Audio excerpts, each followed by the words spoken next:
A landmark ruling in Hong Kong, pro-democracy advocate Jimmy Lai was sentenced today to 20 years behind bars under Beijing's national security law.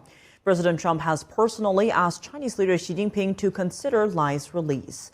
NTD's Washington correspondent Jack Bradley brings us this report. Hong Kong media tycoon and pro-democracy advocate Jimmy Lai has been sentenced to 20 years in prison. It's the heaviest penalty so far under China's 2020 national security law, which virtually silences dissenting opinions in Hong Kong, just like it has been over the last century in China. Secretary of State Marco Rubio calls it an unjust and tragic conclusion to this case, saying, "We urge the authorities to grant Mr. Lai humanitarian parole." House Select Committee on the CCP Chairman John Molinar says this is the latest in the human rights abuses by the Chinese Communist Party of overstepping its promise of one country, two systems in Hong Kong. He said he'll work in Congress to sanction those responsible. Jimmy Lai's son Sebastian says the 20-year sentence of his 78-year-old father amounts to life in prison. Obviously it was expected, but it was still pretty devastating. You kind of have doubt as to whether I'll see my father again.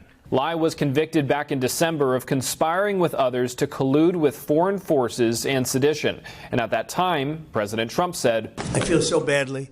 I spoke to President Xi about it, and I asked to consider his release. He's not well.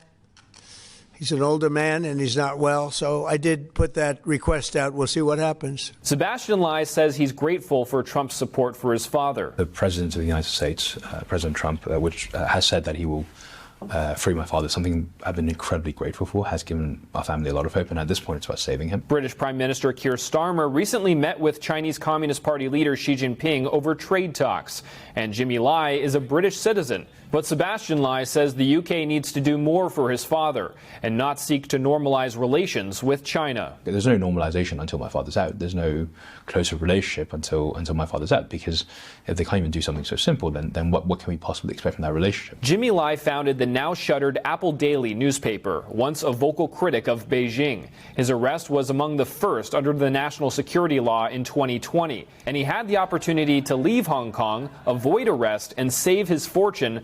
But if I leave, I will be totally disgrace myself and also undermine the solidarity of the democratic movement. Looking ahead, President Trump is expected to visit Beijing in April, potentially an opportunity to push again for Lai's freedom.